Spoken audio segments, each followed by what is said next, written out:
लड़का बहुत ही दयनीय था। उसकी माँ हर रात उसे जंजीर से बांध देती थी और एक गुप्त कमरे में बंद कर देती थी, जिससे वह पूरी रात अकेला बिताता था। अगले दिन जब माँ ने दरवाजा खोला तो लड़के ने न केवल जंजीर को काट दिया था, बल्कि उसके पूरे शरीर पर काले बाल भी उगाए थे। उसके दांत और भी तेज हो गए थे और दरवाजे पर कई पंजों के निशान थे। फिर माँ ने उसके नाखून काटे और उसके शरीर के बाल भी हटा दिए। लड़का फिर से अपनी सामान्य अवस्था में लौट आया। पता चला कि लड़के के अंदर एक राक्षस छुपा हुआ था, इसलिए माँ ने उसे कभी मांस नहीं खाने दिया, केवल सब्जियां ही खाने देती थी। आज लड़के का जन्मदिन था, लेकिन माँ ने उसे खाने के लिए सिर्फ ब्रेड ही दी। लड़का बहुत निराश हो गया।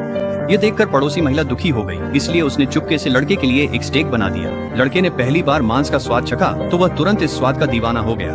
उसने सारा स्टेक खा लिया। जब माँ घर लौटी तो लड़के का स्वभाव पूरी तरह बदल गया। वह बेहद चिड़चिड़ा हो गया।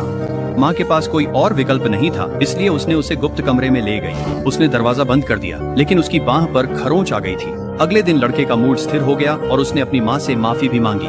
माँ ने नई हथकड़ियाँ खरीदी और दीवार पर लोहे की फिटिंग्स को और मजबूत किया। लेकिन फिर भी एक हादसा हो गया। उस रात लड़का और उसका दोस्त खेलने के लिए एक शॉपिंग मॉल गए, लेकिन वह रात पूर्णिमा की थी। लड़के में सचमुच बदलाव आ गया। उसके चेहरे पर बाल उगाए। अगले ही पल लड़के की पुतलियां पीली हो गईं। वह जमीन पर घुटनों के बल बैठ गया। उसका चेहरा बहुत डरावना हो गया। उसके हाथों में पंजे निकल आए। लड़का वेयरवुल्फ में बदल गया। उसका दोस्त डर गया और तुरंत